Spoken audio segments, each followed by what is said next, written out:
こんばんは。それじゃあ、9時になったので、今日も始めていきたいと思います。一応ですね、先週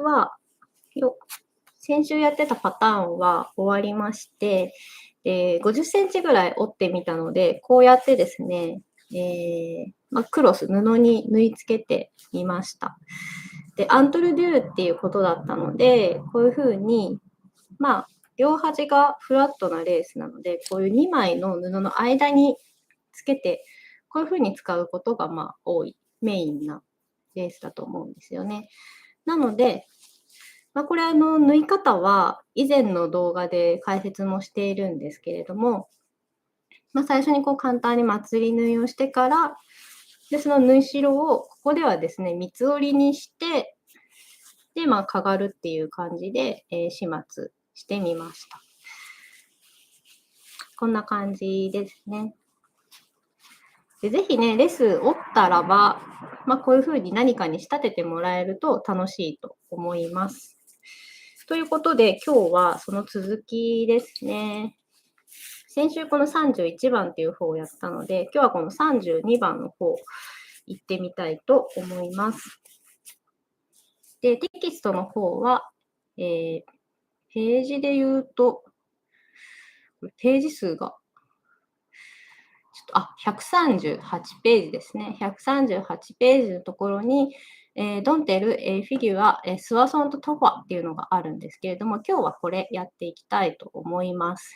で、これは、パトロンのニュメロ、トロントドゥですね、32番使っていまして、で、出来上がりの図がですね、こちらになってます。これは別のページに出てるんですけど、で、要素としては、ここに四角いのがあって、で、あとここはスパイダーですね。スパイダーの模様があって、で、端っこはこういう風になみなみの感じで仕上げてるっていうような、3つくらい要素があるようなレースになっています。で、端っこは先週と同じで、フラットに仕上げていますね。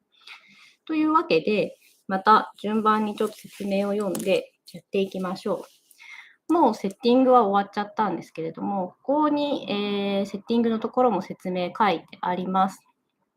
Attaché dans le patron numéro、トロントドゥですね。でユニペア、1ペアを、ポワン、A、C、D、U、F、G、H、E、A、L って言ってるので、その通り1個ずつもセットしてあります。で、違うのは、do ペアが、G と K ですね。この右側の方ですけど、G と K に2ペア、で、東和ペア、3ペアをポワンベですね。なので、指定のところは、2ペアと3ペア入れといて、あとは全部1ペアずつをセットした状態です。で、これも数えてみたら、先週と同じで、16ペア32本かなと思ったので、同じ本数なんですよね。意図してるのか、たまたまなのかわかんないんですけど、でも同じペア数で、こういうふうに見た目の違う感じのレースが折れるということになっています。じゃあ、また一番初めから行ってみましょう。まず、commencer avec la 5e et la 6e paire et faire la, faire la petite figueプティフィグですね。プティフィグをポワンドトワール、パーデスでポワン、ユヌ、ア、カトルと言っているので、ポワンアンかなからカトルと言ってるんですけど、点の1から4番までのところを、プティフィグをポワンドトワールって言ってますね。で、ボアフィグ、18、46と言ってるので、まずこの図をちょっと確認しときましょう。で、これは、以前の、よいしょ。今、1から4までの、ここの区域の話を言ってるんですけれども、フィグ18ってどんなのかというと、これですね。これは、ポワンドトワールですね。これポワンドトワールで、46は何か。よいしょ。いや、46は、これですね。フォワンドとワールで作った、なんていうのかな、四角四角の説明が出ていて、これを1、2、3、4のところで作るっていう感じですね。これあれだな、なんかドラッグするとちょっと絵がおかしくなっちゃったんですけど、これはすごい大きな、これはすごいね、大きな四角なんですけど、これを1、2、3、4までですね、の小さい四角を作れっていう感じになってます。で、3GM と 4GM と言っていたので、端っこから数えて、1、2、3、4。これが5で、これが6ですね。で、ポワンドトワールは、クロス、ツイスト、クロスです。で、折り返すときに、このムヌールだけ1回ツイスト入れてから、この1番にピンを打って、これで折り返しをやります。で、次もクロス、ツイスト、クロスですね。これで1番終わって、これあれだな。すいません。今、私はこの指定と逆でやっちゃったので、ちょっと一回戻って、本に合わせましょう。最初に、一番最初まで戻ります。クロス、ツイスト、クロスをしたら、こっちで折り返すので、こっちを左手の方を1回ツイストしてから1番のとこにピン打ちます。で、もう一回クロス、ツイスト、クロス。で、次は、このムヌーは、次右へ行って、こっちのペアと、クロス、ツイスト、クロスをして、ツイストをしてからピンを打って折り返します。で、この右側のところが2番ですね。で、またクロス、ツイスト、クロスと。で、ペアと出会うときはいつもクロス、ツイスト、クロスですね。トワールなので。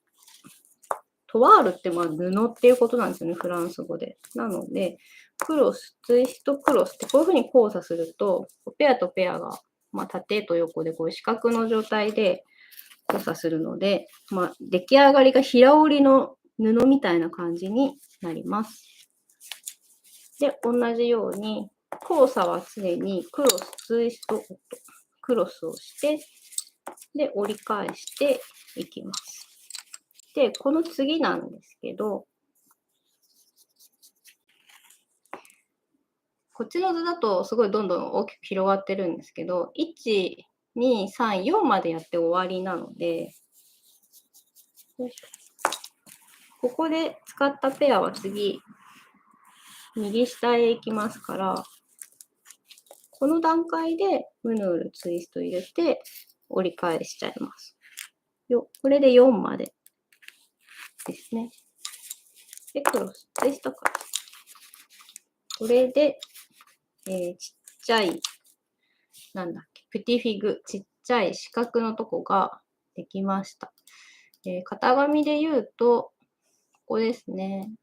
ちょっと拡大して、今、5番と6番のペアで1から始めて、折り返して1、2、3、4まで行きましたね。だからすごいちっちゃい領域なんですけど、で、仕上がりはどんな感じになっているかというと、この部分ですね。で、これ見た目がなんか逆じゃんみたいな風に見えると思うんですけど、ボビンレースって折ってる側がだいたい裏なんで、これ折ったやつをひっくり返して表に返せばですね、この写真の通りになると思います。今この四角、でもこのちっちゃすぎると四角かどうかはちょっとね、よくわかんない S 字みたいな感じですけれども、この部分が終わりました。でこれが4番までですね。で、次は、タロンアゴーシュアベクドゥペアドゥフュゾーノントゥフネって書いてあるので、これ先週と全く同じで、この端っこの処理、端の部分の話ですね。で、オーポワン、3区って言ってるので、今4までやったんで、この5番の、端っこやってくださいねと言っています。で、端っこなので、使うのはこれですね。ここ間は1回ツイスト入れときます。で、この縦の2ペアと、クロス、ツイスト、クロスで交差して、で、間ツイスト入れて、で、端っこともクロス、ツイスト、クロスで交差します。で、だいたいですね、端っこは2回、で、右手は1回ツイストして、この2ペアの右側にピンを打ちます。で、これがポワン3区ですね。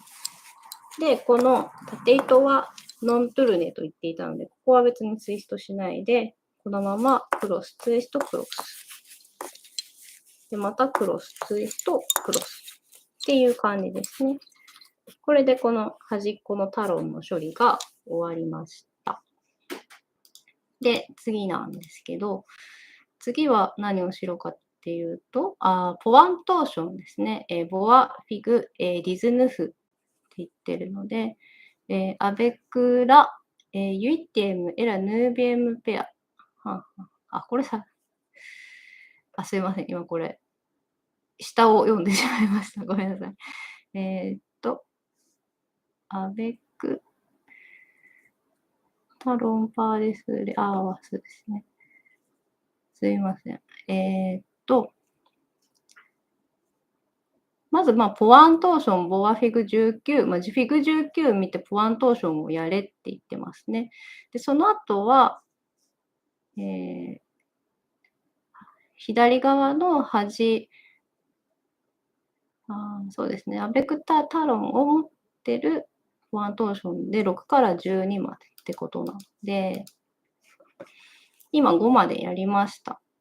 で、次にできるのは、この6、7、8、9、10、11、12っていうふうにこう斜めに進んでいくんですけれども、地模様は、ポワントーションで、端っこのタロンは5と同じようにやって、で、進んでいきなさいねって言ってるので、まず最初は、1、2、3。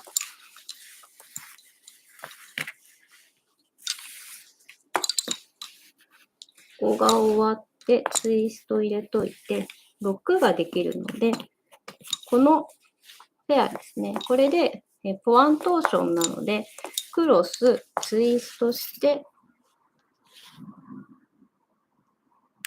ピン打って、で、クロス、で、ツイストですね。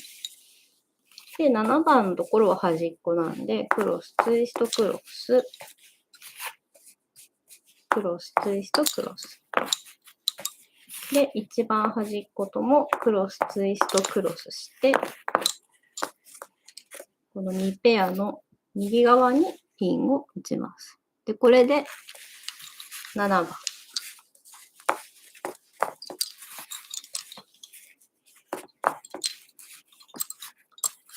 で、次は、8、9、10とやりたいので、ちょっと右側のペアを持ってきましょう。8はここですから、このペアとこのペアですね。これで、ポワントーション、クロス、ツイスト、ピンに行って、で、クロスで閉じて、間はツイストですね。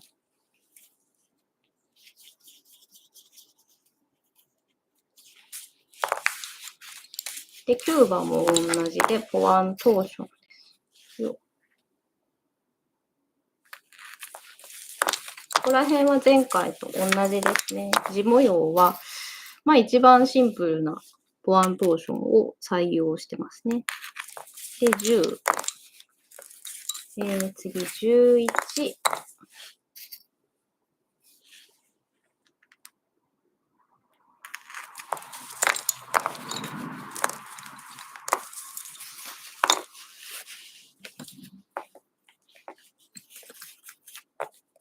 で、また端っこの処理をやります。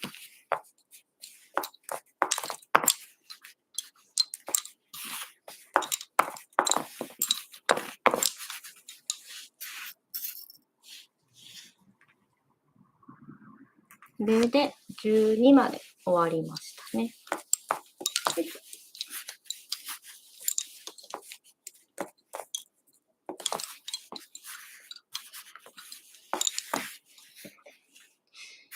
で、12まで終わったら、次は今ちょっと先取りして読んじゃったんですけど、次はこれですね、コマンセ、アベック、ユイティエムエラヌービエムペア、8と9番目のペアから始めますって言ってるんで、1、2、3、4、5、6、7、これが8、これが9ですね。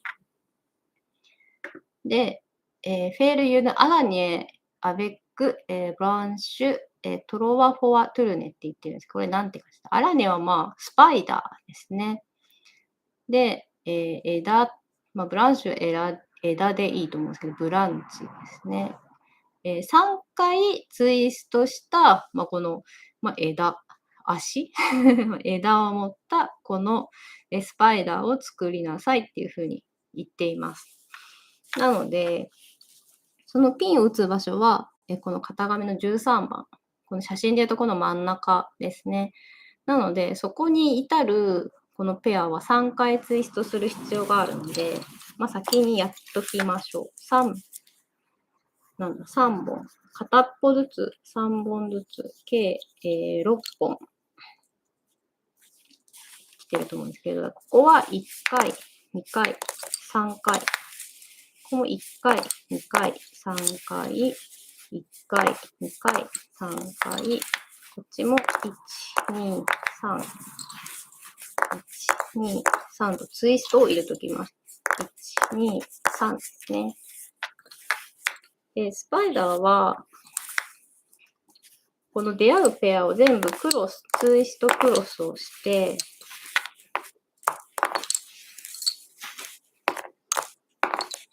四角い感じにやっていきます。すべてのペアは3回ずつ交差して、ポワントワールですね、を作る。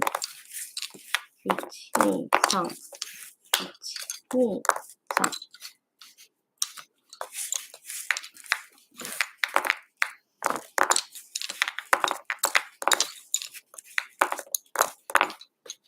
ちょっと糸を引き締めます。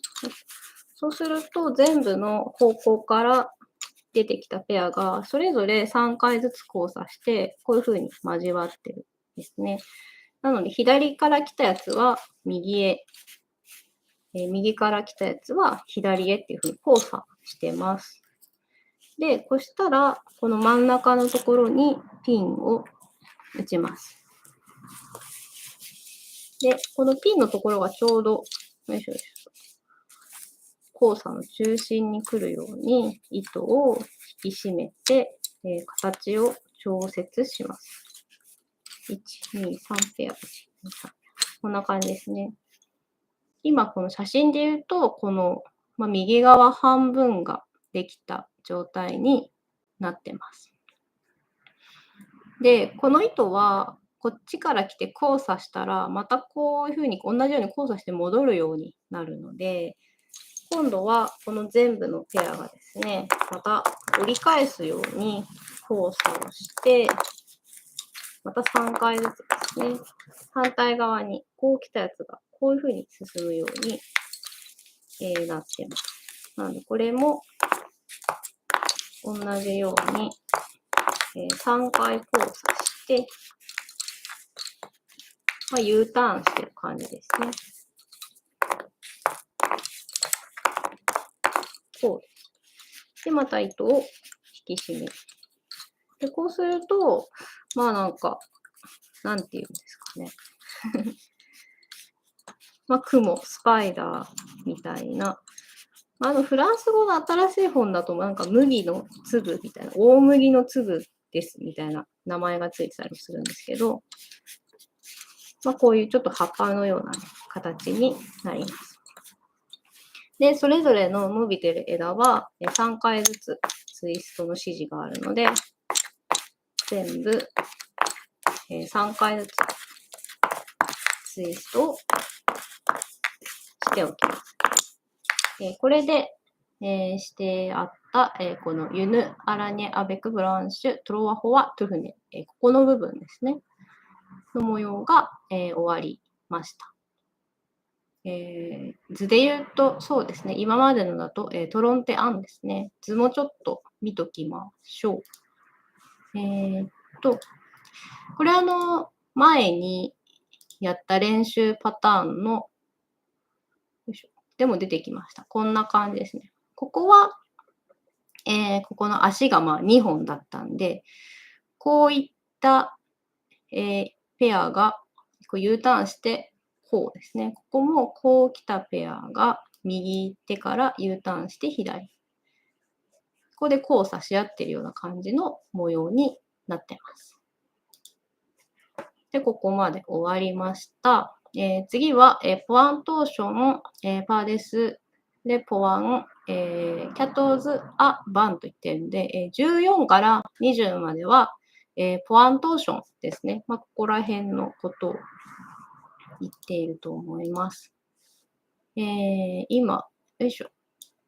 この13終わったんで、次は、図で言うと、14やって、14、15、16、17、18、19、20までやっていいよって言ってるんで、じゃあその通りに行きましょう。14は、このスパイダーの、一番右端のこのペアですね。と、その1個、右隣のペアで、ポワントーションします。クロス、ツイスト、ピンを打って、クロス、ツイストですね。で、同様に、15、クロス、ツイスト、ピンを打って、クロス、ツイスト。で、次は16番ですね。よいしょ。クロス、ツイスト。で、これで右側終わったんで、じゃあ次は、17。ここですね。クロス、ツイスト。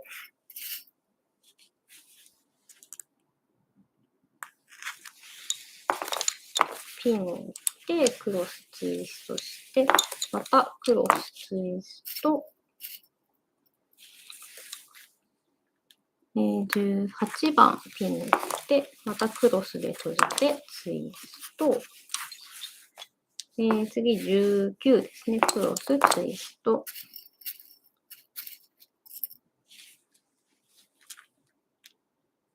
ピンを打って、クロス、ツイストです。ちょっとあれだな。スパイダーの形がちょっと綺麗に作るので難しいんですけど、糸をちゃんと左右対称に引っ張ればうまくいくと思います。ちょっと押さえたりして最後にちょんちょんちょんとですね、ペアをどっちかに歪んでるなと思ったら、引っ張り直して、いい感じの、ね、左右対称の形になるように調節してみてください。で、これで20番まで行きました。次は、多分右側行くんだろうなと思うんですけど、文章を読んでみましょう。ここまで終わったら、次は、コマンセ、アベクラ、キャトズエム、エラ、サンキエムって言ってるんで、14番目ですね。1、2、3、4、5、6、7、8、9。これが10。11、12、13。これが14ですね。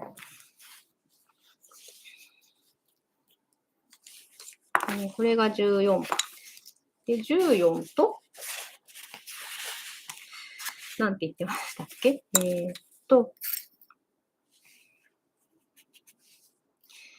と15かな。14と15で、から始めますと。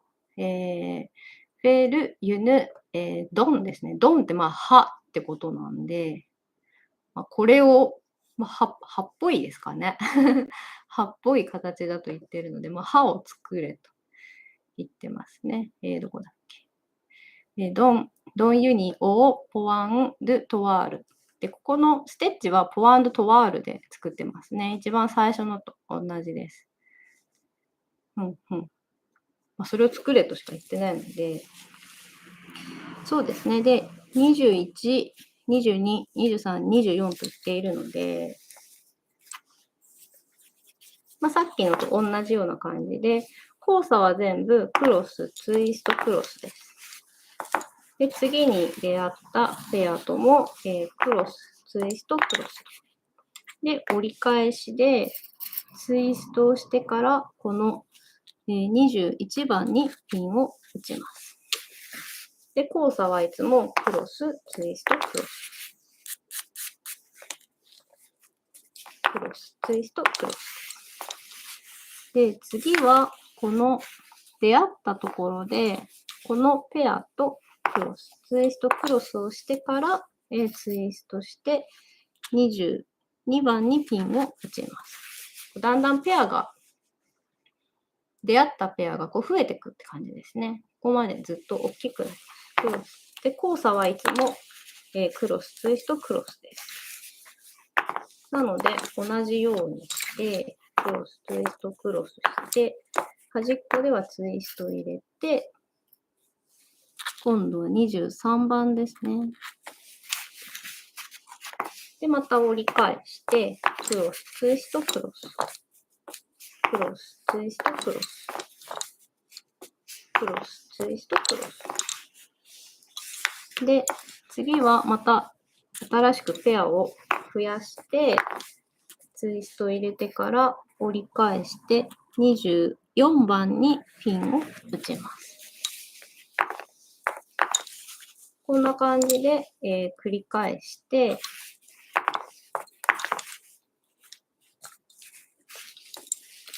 トワールですかね。で、この形を作っていくということですね。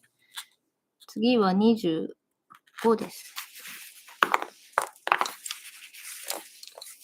なのでこれたまにこれで言うとこの、横向きですけど、縦糸、この走ってる糸が緩まないように、たまにこうちょんちょんちょんと引いてあげたりして、やると綺麗な形にできると思います。で、次はまた、1ペア足して、26ですね。26の位置にピンを打ちます。で、折り返し。こんな感じで繰り返していきます。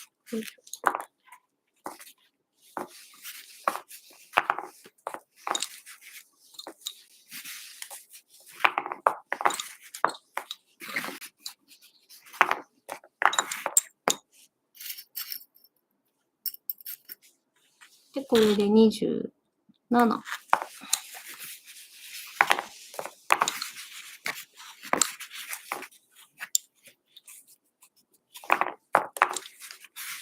結構なんか、ギチギチですね。どうかな。その、本の写真より糸がきついような、太かったですかね。きついような感じに見えますけど、どうにかなるかなと思います。で、これで一番先っちょのとこかな。28番。このとこまで来たんで、ここで足すのは、最後ですね。なのでこれ、先週やったひし形と仕組みはほとんどというか、仕組みは全く同じで、単純にですね、この、ピンを打つ形が、こういう曲線を描いているので、こういう形になるっていうことで、手順はですね、先週と同じです。なので、言われた通りに交差していけば、この決まった形になると。わかりやすいですね。これで29までいきました。で、同じように行ったり来たりするんですけど、次はですね、この図を見てもらったらわかりやすいかもしれないんですけど、この部分ですね、戻ってきたときに、ここって、入ってきたペアがすぐまた出てるんですよね。なので、このペアは次左端へ進むので、その1個手前の交差のところで折り返します。これが、いくつだ ?30 かな ?30 ですね。とすると、ここが、ね、なんていうんですか、ちょうど折り返し、これとんがった形になるってことですね。で、同様に交差するペアを1個ずつ減らしながら行ったり来たりしていきます。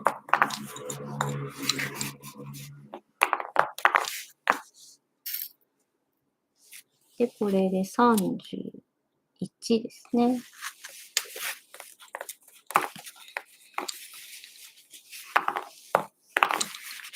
31。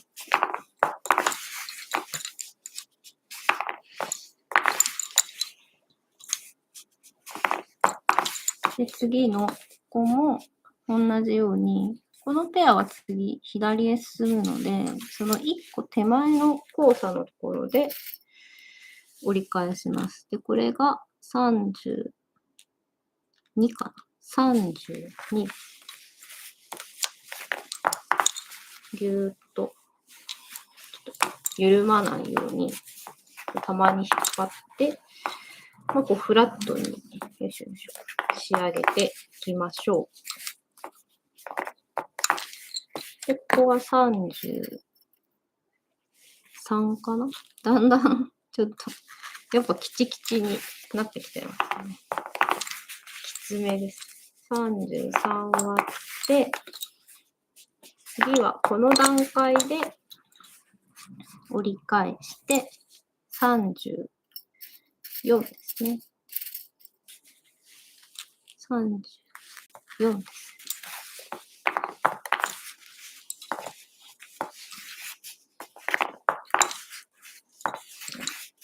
で、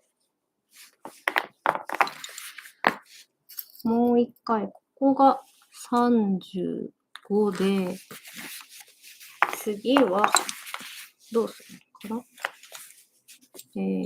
これは外へ出したいので、これかな ?2 個目のペアと出会ったら折り返しちゃって、ここで35ですね。ここまで来ました。図で言うと、こっちの左側のここが35だと思います。で、これでここの模様ができましたと。36までやっちゃっていいですって書いてあるんで、ちょっと36の場所を確認しときましょう。あ、そっか、35いったここに今ピン打ったのがもう36ですね。ここまで来ました。なので、14と15から始めて、で、交差して、こう、行ったり来たり、行ったり来たりして、この形を作ると。で、交差するときは全部、ポワンドゥ、なんだっけ。ポワンドトワールですね。そうすると、結果的に、こういう見た目のものが得られます。で、これで36までいきました。これ、あとはグラウンドステッチやるだけかなと思うので、割とすぐ終わりそうですね。次は、ポワントーション、パーデスレポワン、そうですね、トロントセット、キャホントなんで、37から40までは、ポワントーションです。で、その次も、ポワントーション、アベック、タロン、アゴーシュ、パーデスレポワン、キャロンテ、アン、キャロンテ、ドゥなので、そうですね、この左端の処理をしつつ、ポワントーションやって40時42までやってくださいっていう話なんで、ここら辺の下の部分だと思いますね。で、やると、一巡して、次は、このリピートをして模様ができますよということですね。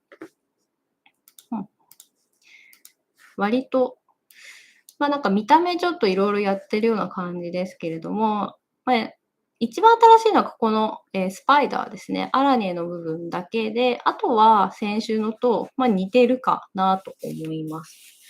なので今36までいったんで、37、38、39、40やって、こっちの41、42も終わらせちゃいましょう。よ。で、この時に、どのペア使うかっていうのを、チェックするんですけど、37やりたい時はですね、この20番の交差で終わった、この右側のペアと、これで言うと、28番ですね。28番で使った交差の左側のペア、この2つを持ってきて、ステッチをします。これで、ポワントーションなんで、クロスツイストしてから、ピンを打って、またクロスで閉じて、でツイストですね。で次は、右側に進んで、38番ですね。クロスツイスト、ピンを打って、で、クロスツイスト。で、39、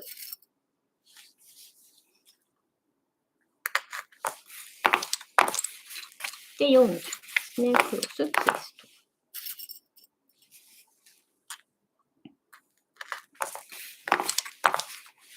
これで40まで行きました。で、次は41、42のところをやりたいので、またそのやるべきペアを探してきます。で41ってここなんで、その右上17ですね。17の終わった後のこの左側のペアと、あとそのお隣のペアで、ここでポワントーションやります。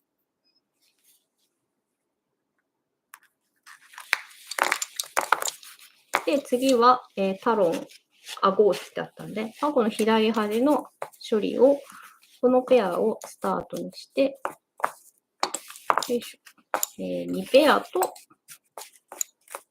交差してから、一番端っこのペアとも交差して、で、ピンを打って折り返します。これで42ですね。これで一巡終わりました。で、あとは、繰り返しですよと言っているんですよね。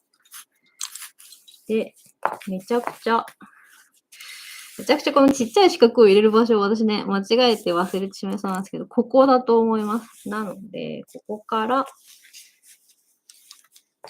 どっち順だったかな。すぐ忘れちゃうので、どの図を見てたらいいだろう。この写真かな。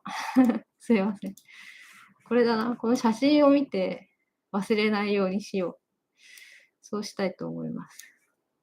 今ここなんで、交差したら、左側をツイストして、ピンを打ち、次は、右側に進むと。で、次のペアと出会って、またツイストして、折り返すと。で、次も、クロス、ツイスト、クロスで、この新しいペアと出会って、ツイストして、折り返すと。これが3番で、で、ここで4番で折り返すと。これでちっちゃい、プティフィグの部分ができましたね。で、その次は、端っこを作ると。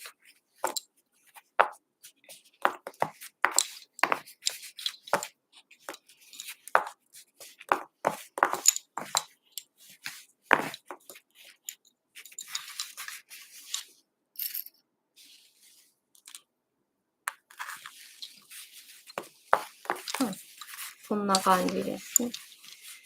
で、なんだっけ。5番をやったら、これあれだな。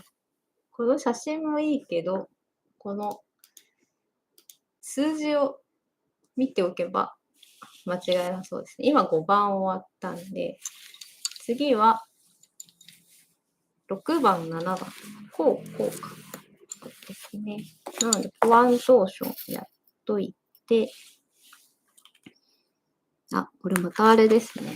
これ7番の、なんていうんだろう。2個目のこれで見えるね。ここの点が、なぜかこの本打たれてないんで、ここ、点、必要ですね。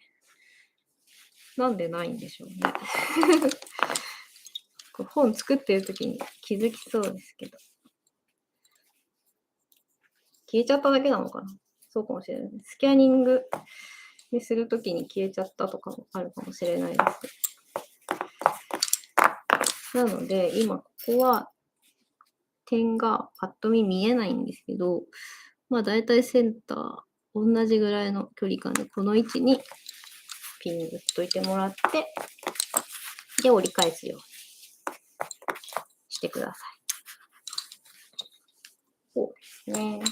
で、次は、8、9、10。これかな？これ持ってきて、またポアントーションしていきます。ピン打って、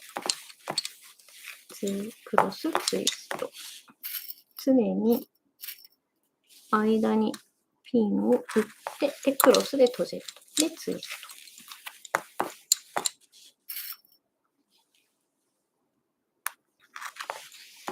ポアントーションは本当に基本ですね。すごく、多分一番よく出てくるだろうと思います。グラウンドとしては。で、これで11のところまで来たんで、端っこの処理して、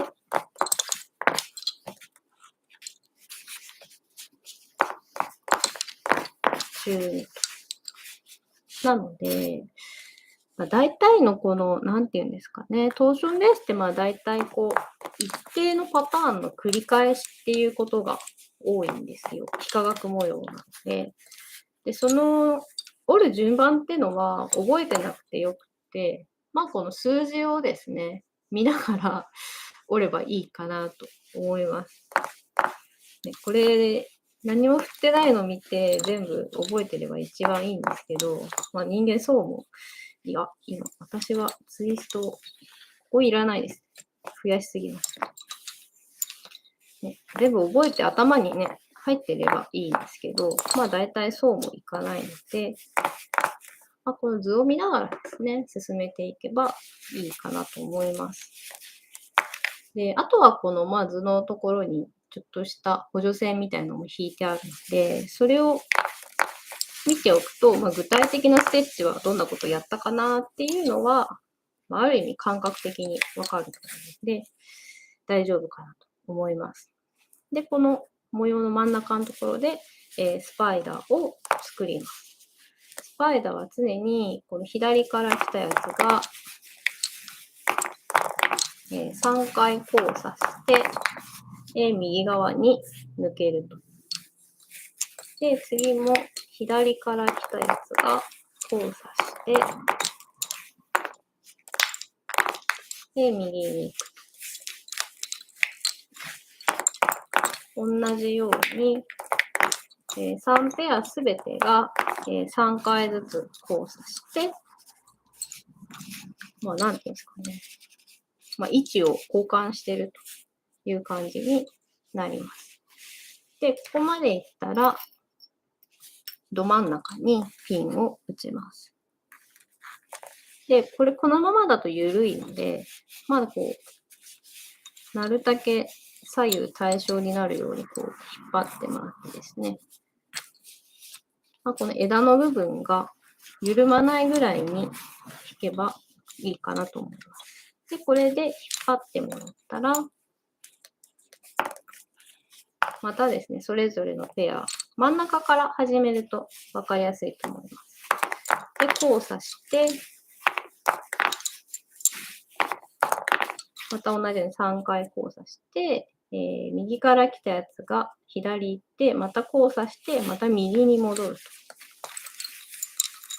同様に、これも3回交差して、帰ってくるっていう感じですね。すべてのペアについて3回交差して戻してやります。で、それぞれの枝は全部3回ツイストで最後に入れときましょう。で、こんな感じですね。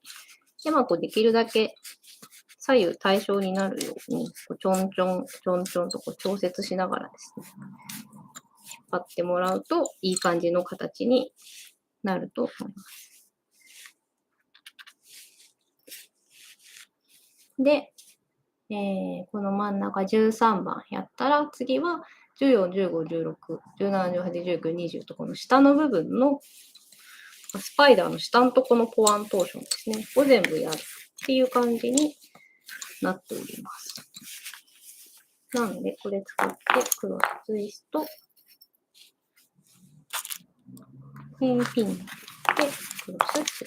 スト。あれですね、そろそろ画面表じゃなくて、大きくしますか。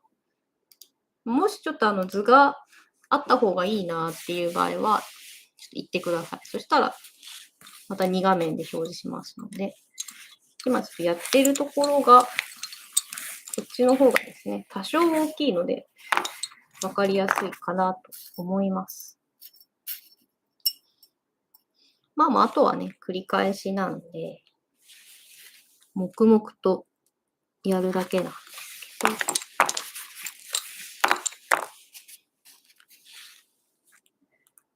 ど、スパイダーはですね、実は結構、綺麗な形に作るのちょっと難しいかもしれないです。この糸の引っ張り方によって、結構そのね、左右対称に仕上げるとか、複数あった時に全てのスパイダーを均等な形に仕上げるの、ちょっとね、難しい場合あるかなと思うんで、練習かなというふうには思います。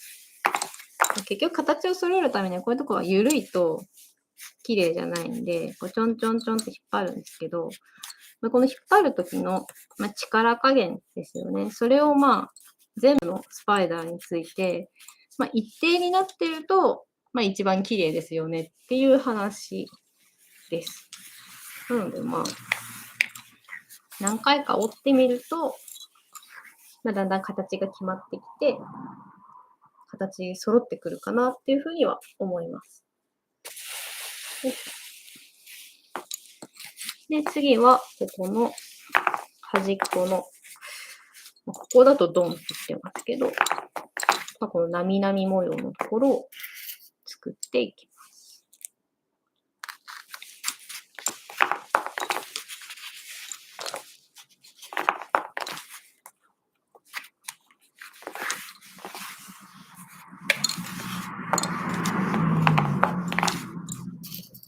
本当ボビンレースは型紙でも形は決まっているので、仕上がりってもうすべて、糸の引っ張り加減、糸がこう緩んでいずに、綺麗に、なんていうんですかね、引っ張られてることっていうところしかポイントがないので、ぜひそこをですね、最初のうちは細かく、例えばこういう行ったり来たりとかも、毎段毎段、糸の緩みを確認してもらってですね、緩そうだったらちょっと引っ張るとか、そうしてもらえればいいかなと思います。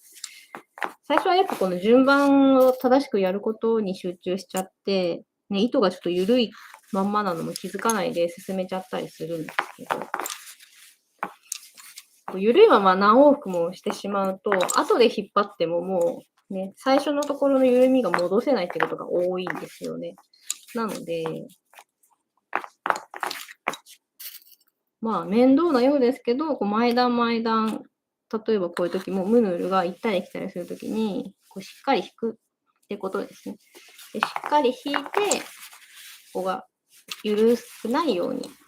で、縦糸も膨らんでるなと思ったら、こう一本ずつちょんちょんちょんちょんと引っ張ってもらって、まあ、綺麗にすると。めんどくさいんですけど、まあ、それを毎回、毎段ごとにできているかなって確認することによって、まあ、結果的にね、折り直しとかなくて、まあ、綺麗な形が得られると思います。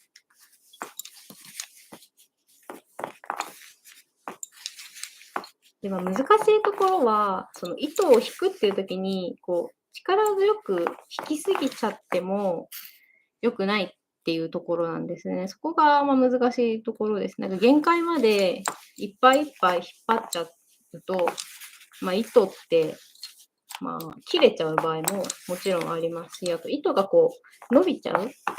糸をこう、例えば何でも同じと思うんですけど、ピーンと張った状態で固定したものを、そのピンを抜いて固定を外すと多分ギュッとね、縮んじゃうと思うんですよ。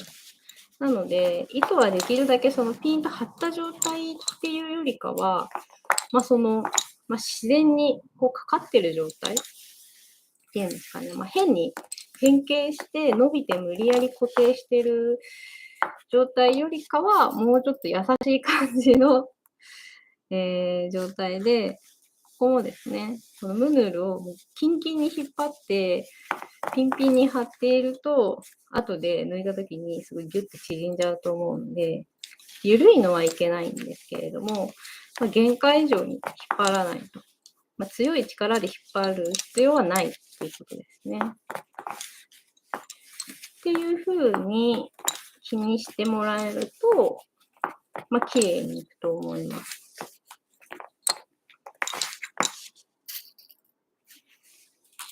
感覚は自分でちょっとね、一回やると、まあ、大体わかると思うので、一回やってみて、これくらい引っ張ってもいいんだとか、これは引っ張りすぎだなとかいうのが、自分の感覚でね、分かってくるかなと思うので、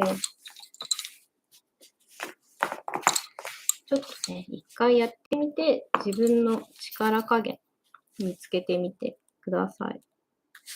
大抵の方は最初ちょっと緩すぎたなっていうことが多いと思います。緩かったなって。なので、次はちゃんと引っ張ろうっていうふうに思ってもらえばいいと思うんですけど、ね、その引っ張るっていうことばっかりに頭をとらわれてしまうとね、引っ張りすぎちゃうっていうこともあるんで、そこは結局ね、加減なんですよね。緩すぎず、そんなにきつすぎず、ちょうどいいところで、まあ、仕上げると。まあ、何でも編み物とかでも、まあ、そうだと思います。きつすぎてもやっぱ綺麗じゃないし、ゆるゆるだと形が揃わないしっていうところで、そこはね、ちょっと、まあ、究極は慣れかなというふうにも思います。で、まあ、やってみて、どうかな。まあ、ボビンレースだとそんなにその手によってね、仕上がりの差出づらいかなとは思うんですけれども、あまりにこういうところがきつくなりすぎちゃうなと思ったら、まあ、糸をちょっと細いのにするとか、まあ、型紙をちょっとだけ拡大するとかして、まあ、微調整するのも全然ありだと思います。ね、無理して、ね、キツキツの感じになっちゃうなっていうので、やらなくても。まあでも、どうかな。そんなに編み物ほど個人のね、力加減によって、編みが緩い、きついみたいな、そういう個性は出づらい手芸かなとは思うので、まあ指定された通りの型紙と糸でやれば、みんな同じ結果が得られるだろうなとは思いますけどね。こんな感じで、この、なんだっけ、ドンですか。歯の模様のところも終わりました。ここで言うと、36までですね。で、次は残ってたところのグラウンドやって、で、また終わり。この後は繰り返しですね。まあ今ちょうど1時間ぐらいなんで、1時間でこの、なんだろう、2リピート分できましたね。あれですね、先週と同じか、30分で1リピート分。先週と同じくらいのペースですね。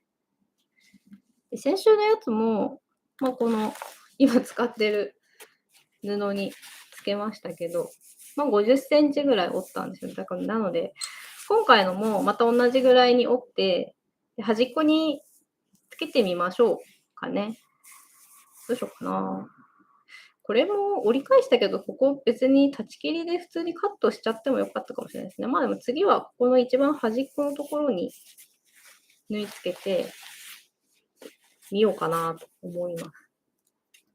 ね、せっかくなんで、折ったやつ。そうか、この布にこの折ったレースをいっぱいいっぱいね、サンプラーみたいにつけたら面白いかもしれないですね。ちょっと何本分入るかわかんないですけど、できるだけやってみましょう。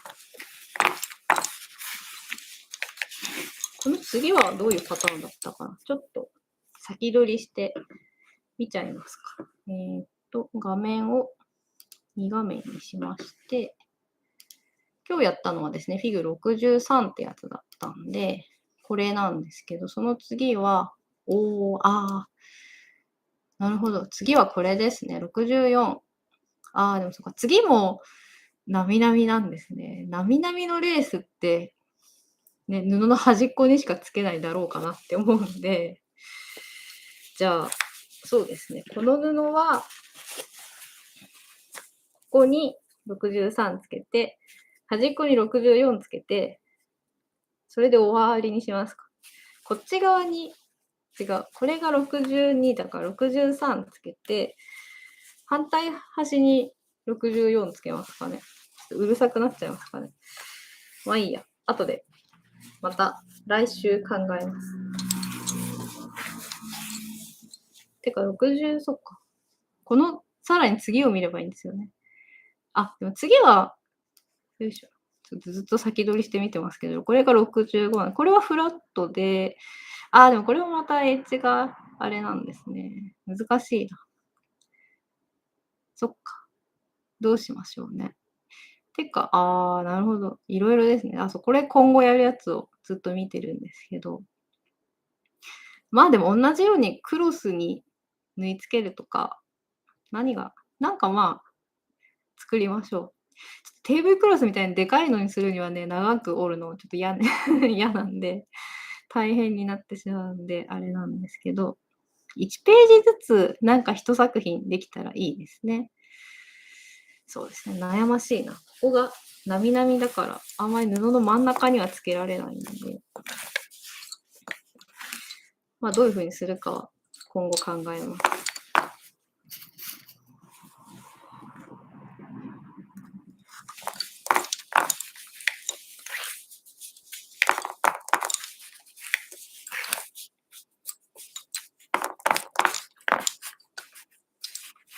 そういえば、先週の配信はですね、リクエストをいただいて、英語の字幕を試しにつけてみたんですよね。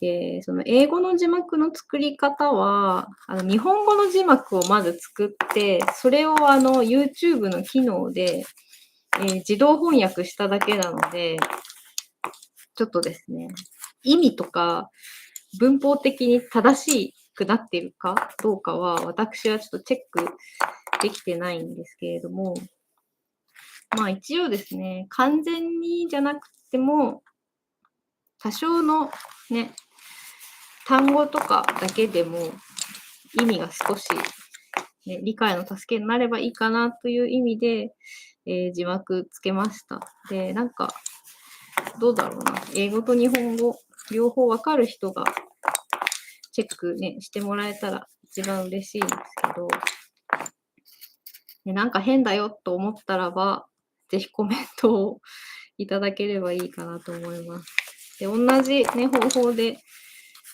だいたいまあ、字幕として機能するならば、まあ続けていけたらいいかなと思うんですけど、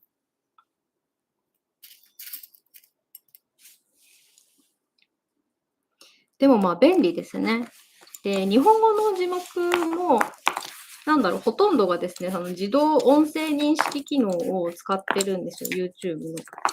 なので、私はそれを見て、明らかになんか全然違う言葉になってるなっていうところをポチポチ、手動で修正するっていう感じだったんですけど、割とですね、ちゃんと認識できているところと、まあ、もちろんレースの専門用語みたいなところとか、フランス語の本を読んでるところとかは、ね、全然めちゃくちゃなあれになったんですけど、割とちゃんと音声認識されてるんだなと思って、最近の技術はすごいなと思いましたね。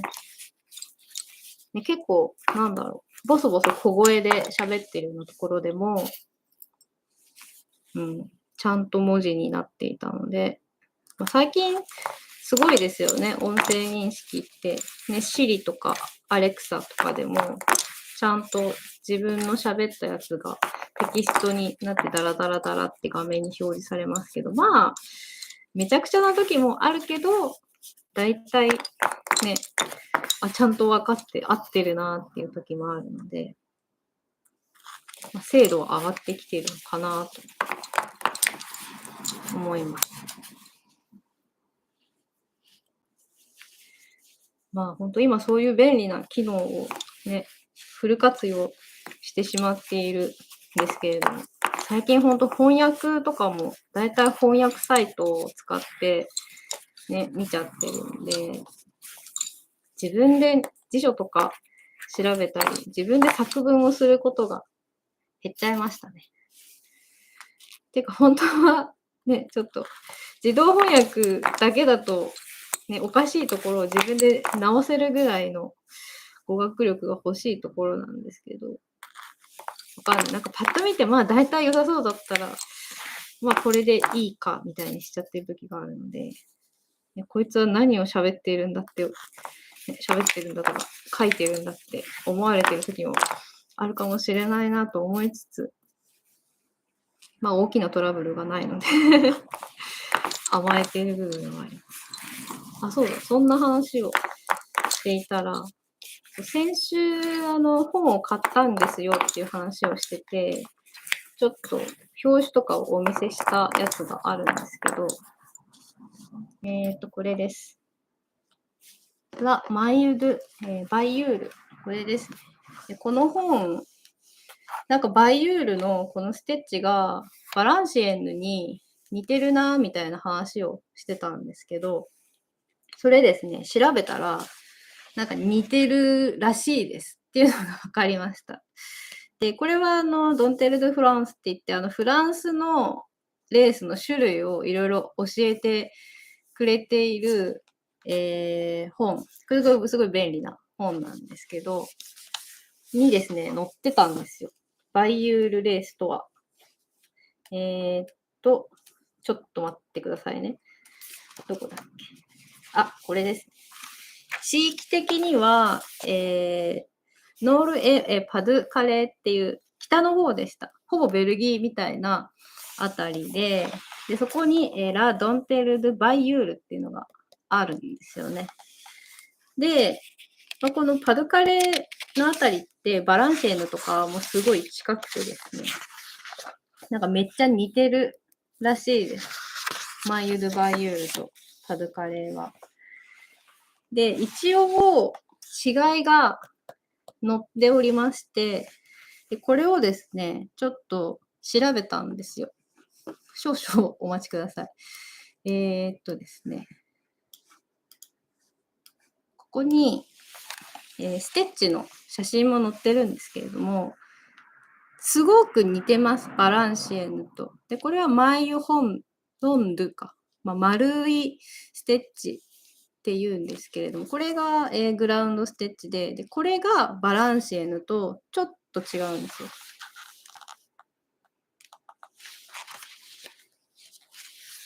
で、バランシエンヌも載っていて、バランシエンヌの、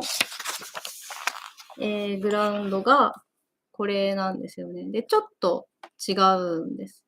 で、それによって、見分けがつくみたいなんですけど、で、これ見てると、そうですね、セチュードンテラマンユロン、丸いこのグラウンドステッチのレースで、呼ばれてたっていうところで、昔は、このフォースバランシエヌ、バランシエヌ、ここはね、バターズかなって書いてあるんですけど、なんか偽バランシエヌみたいになんか呼ばれてたらしいんですよね。ちょっとひどいネーミングだなと思うんですけど。なのでめちゃくちゃ似てて、ちょっと違うよっていうところが、特徴なのかなと思います。で、レースって連続のレースと、不連続のレースあるんですけど、これはアフィルコンティニューなんで連続のレースで、そうですね、この4本のカットルフュゾーなんで4本の、ボビンで、できているこの太いやつが、特徴ですよみたいに書いてあります。で、その今で言うと、コードですね。ここだとなんかトレッスみたいに言ってるんですけど、で、このトレッスが、チョビーとバランシエンヌと、ちょっとディフェロン違うよっていうので、そこよく見るとですね、きっとバランシエンヌとバイユールとの、差っていうのは見つけられるんだと思います。でもめっちゃ似てると。なんかそんな感じのレースっぽいですね。イメージとしては。で、パドゥカレってどこら辺だって話なんですけど、よいしょ。全然関係ない話をしちゃって。ちょっと照明がキラキラ光っちゃってすいません。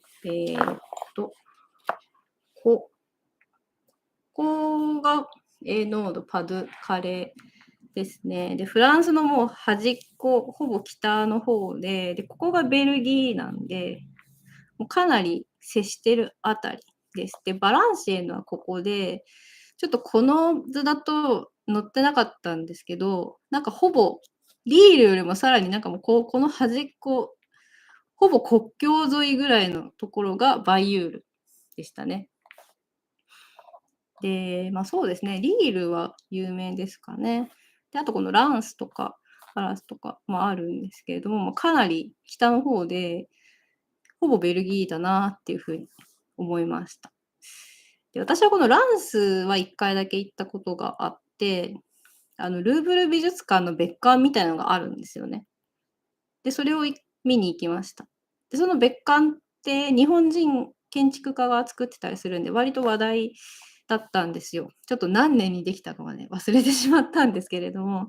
なんで、ランス観光に行ったついでとかに、もし知ってたらば、そうですね、リールもレース有名ですし、バランシエンとか、このバイユールとか、ね、行ってみたら面白いんじゃないかなっていうふうに思いました。ですね。ちなみにパリがここです。パリがここで、かなり、北の方ですね。の地域のレースだそうです。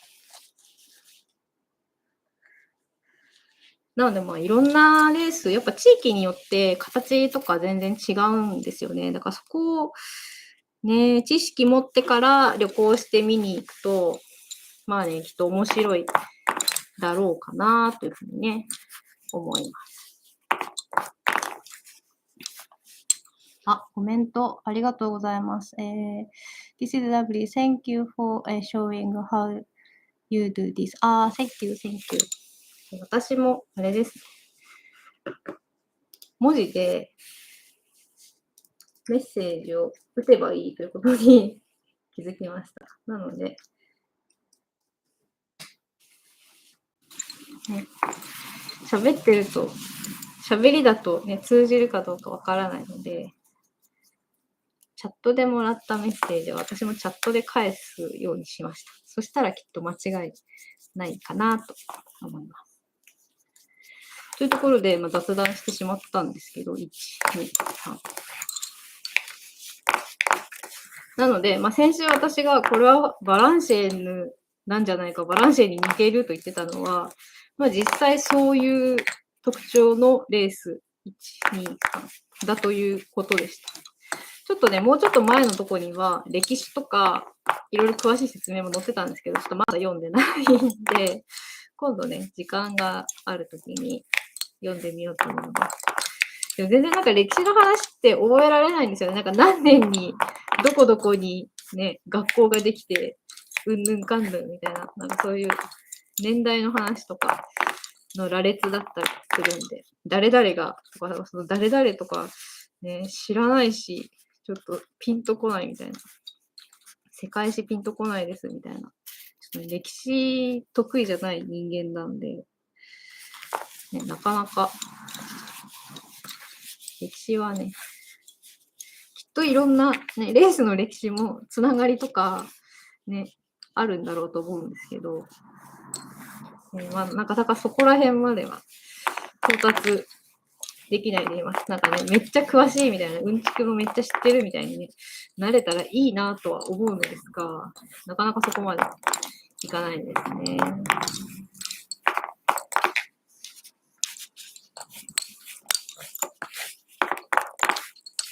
なんで私はどっちかっていうと、見た目とか、仕組みとか、そっちの方がね、何が違うからこう呼ばれてるんだろうとか、そういうのはね、気になるタイプなんで、そういうところはね、ちょっと、できるだけ知識として入れていきたいとは思うんですけど、なんかどういう流れできたとか、何年に何ができたとか、そういう知識はですね、なんかこう、右から左へスーッと流れてしまうのであんまり勉強にね、読んでも全然ね、覚えられない。ふーんって通り過ぎてしまうので。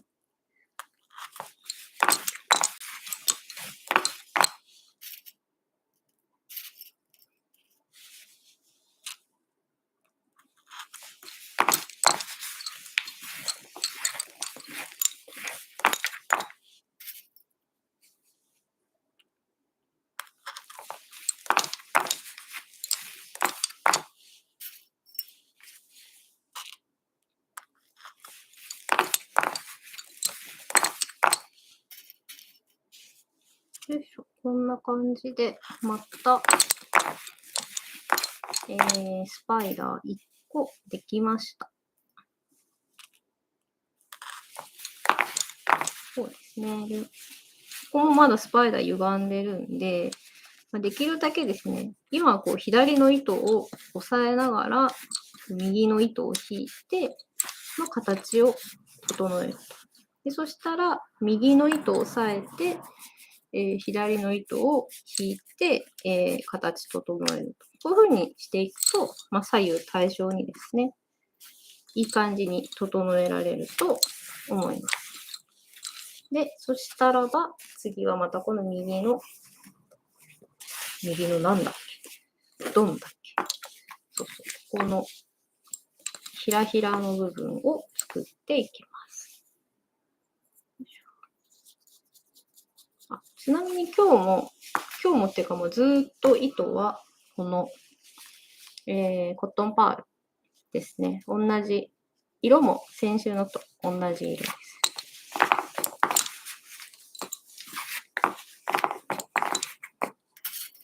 先週ボビンにいっぱい巻いたんですよね。そのボビンに巻いたやつが、なんか全然消費しないですね。ボビンレースってあんまりやっぱペア数をいっぱい使う分、この縦のね、使う量って、やっぱこの10センチのレースだったら、10センチプラスちょっとみたいな。行ったり来たり、行ったり来たりしまくる場合は倍ぐらい使ってるかなと思うんですけど、そんなにですね、このボビンに巻いた糸の自身の消費量ってね、そんなに多くないんですよ。なので、たっぷり巻くと、割と長く折れると思います。これボビンにパンパンに巻くと多分2メートルぐらいね、巻けると思うんで、そうするとね、長いレース折るときも、そんなにすぐね、糸はなくならないかなと思います。このムヌールに使ってる糸は、すごい細かくこう往復するんで、すぐ減っちゃうかなと思うんですけど、そしたらですね、こういうムヌールの糸は、短くなったらすぐ交換してもらえばいいかなと思いますかね。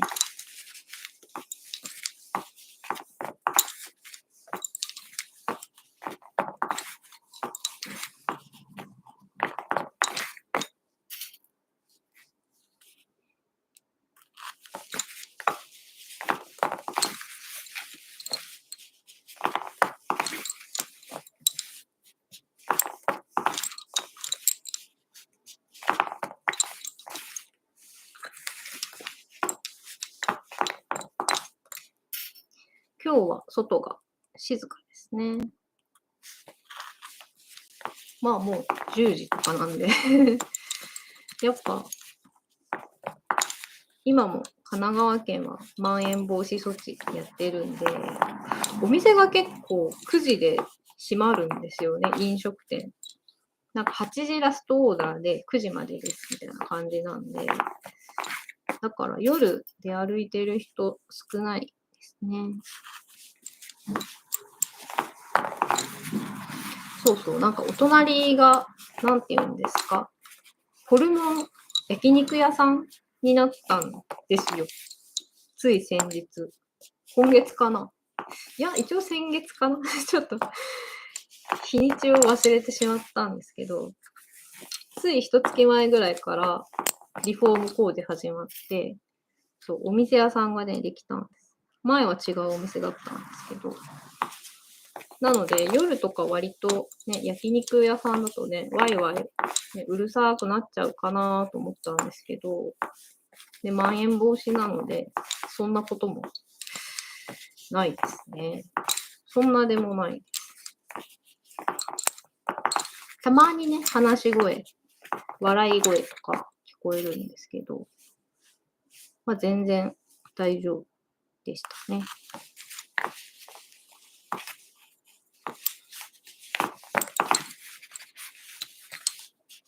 そうそう。いい匂いもしてくるかなと思ったんですけど、それもあんまり、たまにちょっとしますけど、そこまででもないんですよ。だから意外。意外ってあることもあれなんですけど。一つ前は、お持ち帰り、でもイートインもやってたんですけど、ガパオライスのお弁当屋さんみたいな感じだったんで、その時はすごい、今作ってるなってわかるぐらい、ナンプラーの匂いとか、すごいね、エスニックな香りが、お店の中まで漂ってきてたんですけど、ホルモン屋さんはね、そんなでもないです。よいしょ。まだね、行ったことないんですけど、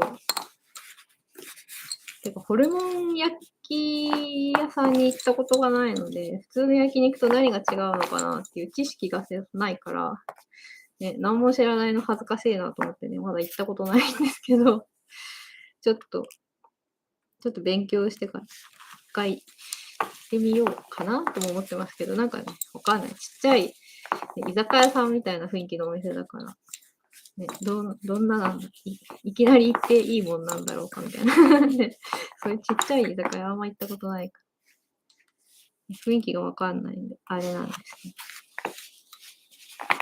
ね。もしですね、お店にお立ち寄りの際は、ぜひ見てみてください。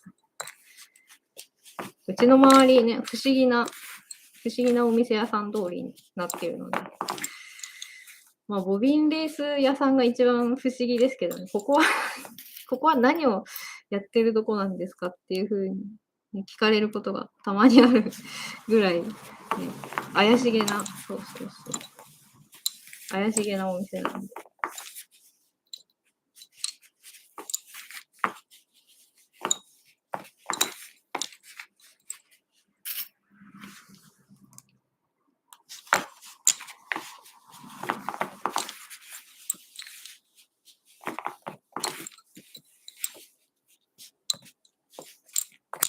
よし、これでまた36のとこ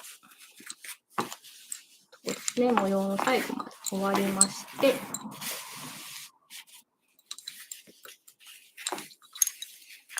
で、グラウンドステッチをやったら、また次に行けますね。いいペースかな。というか、もうね、ずっと繰り返しなので、よいしょ。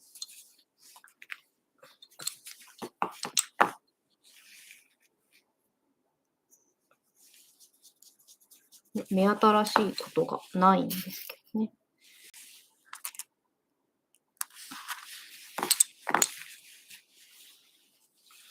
まあ、ポイントはスパイダーが綺麗に折れれば、見栄えがすると思います、このレース。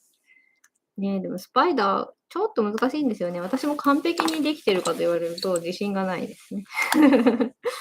いまいち下手くそなんで、これやっぱこういうところの引っ張り具合とかが、ね、ちょっと難しい。自信はない。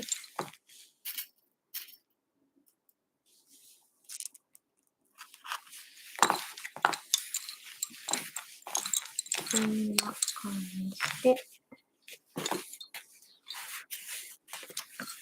いいですかね。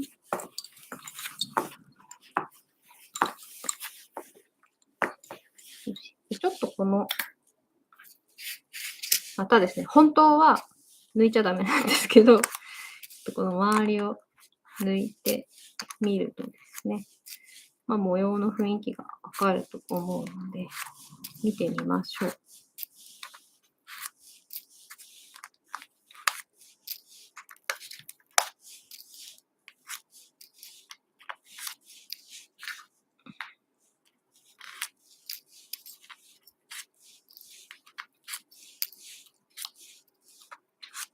見て。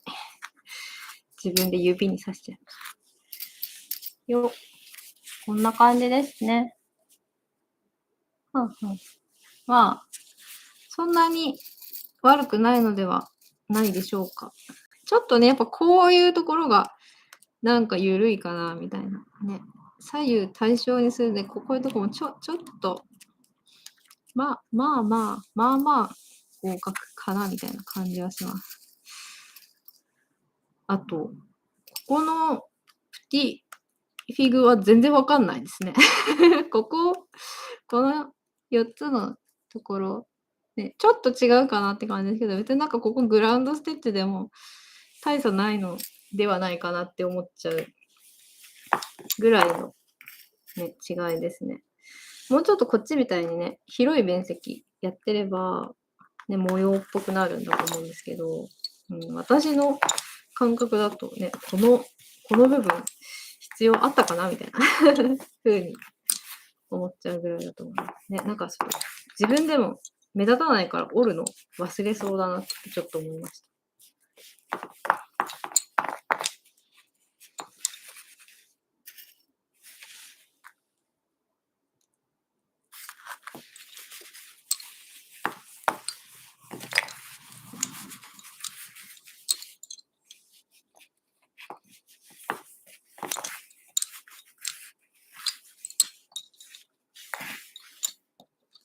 で、そうですよね。だからここでさっきのプチフィグをやんなきゃいけないんで、ここで左でツイスト入れて、折り返して、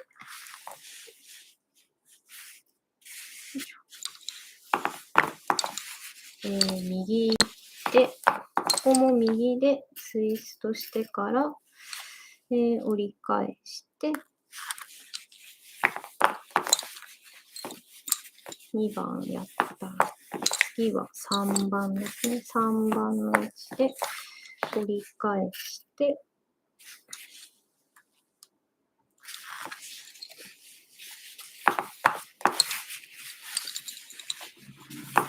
で、4番。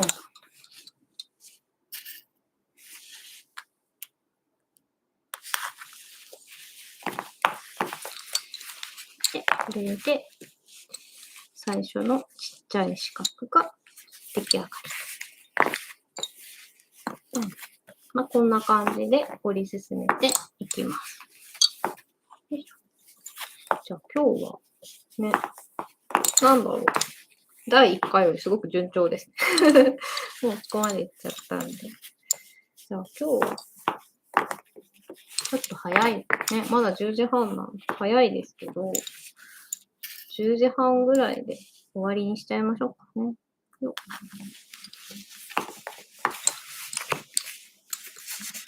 またこれもですね、1週間ぐらいあれば、50センチぐらい折れるかなと思うので、折ったらちょっと布に縫い付けてですね、仕立てていこうかなと思います。というところで、じゃあ先に来週のとこかな。それを見ときますか。来週はこれなんですよね。要素的には大きく変わらないかもしれないですね。先週やったポワンデスプリカレと、あとここの、ポワンドゥフィレですね。の模様があるんですけど、その全体の形がちょっと違うかなぐらいの。で、これペア数多そうですね。ペア数多そうだから、そうするとね、このペアをさばくのがね、大変なんですよね、ボビンの数。今もこうちょっと布を引いてですね、見づらいか。布を引いて、こう二重にしてですね、どうにかしのいでいるので、もっとね、ペア数増えるとなかなか大変かもしれない。ボビン止め使ってちょっともっとね、逃がしたりとか、あとはこの、ね、布とかマットを複数使って、ね、何層かに重ねてやったりとかしないと、さばききんないかもしれないですね。そこはちょっと折りながら考えます。だいたいその事前にね、わかる感じでもないと思うので。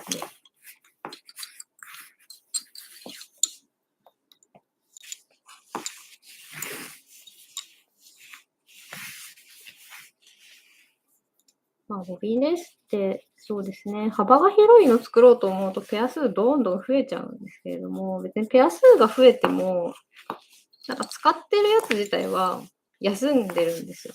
なので、なんかこの操作の複雑さが単純に足し算なんですよね。なんかこう、2本も3本もね、ジャグリングみたいになんかこう、3個も4個も5個も10個もね、いっぱい同時に操んなきゃいけないみたいな、そういうわけではないので、別になんかボビンが1個増えようが、10個増えようが、なんか難易度的にはそんな変わんないんですよ。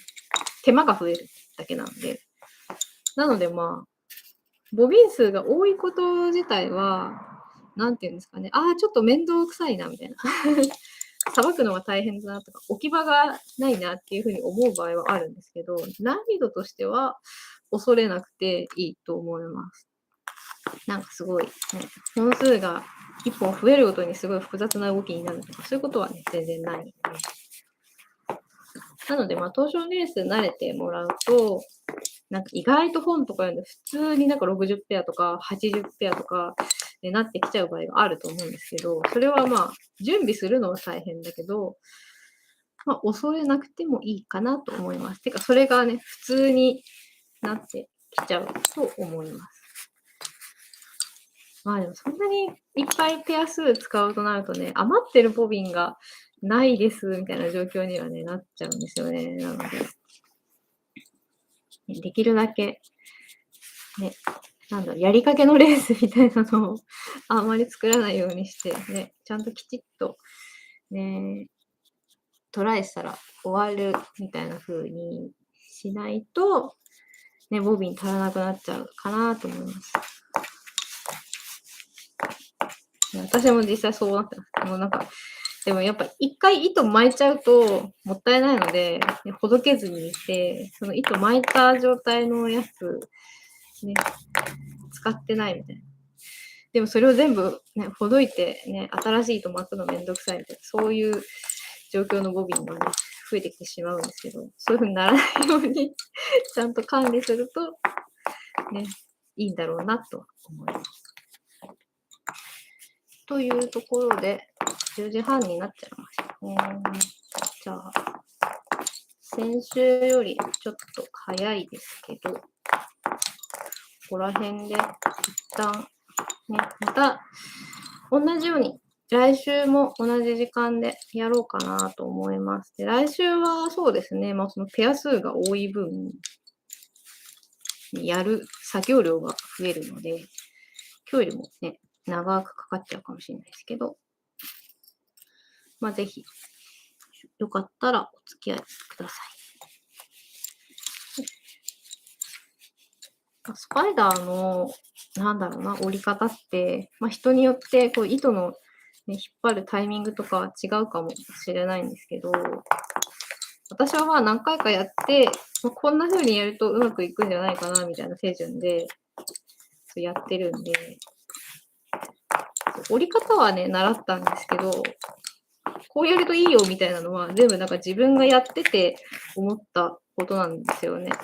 なので、もっといい、効率いいやり方とか、ね、ご存知だったらぜひ教えてください。で、私はこう押さえて、ちょんちょんって引っ張るっていうのを交互にやるとですね、綺麗にできるかなと、ね、思います。これ、ね、私の好みのやり方というだけなんで、ね、きっといろいろあるかなと思うんですけど。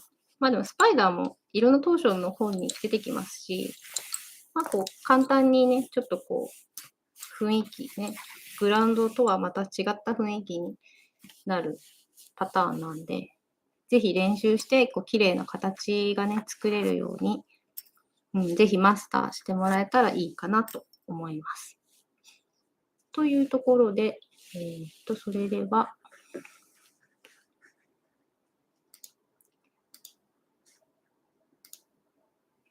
今日はこの辺りにして終わりにしたいと思います。ご覧いただきありがとうございました。お疲れ様です。おやすみなさい。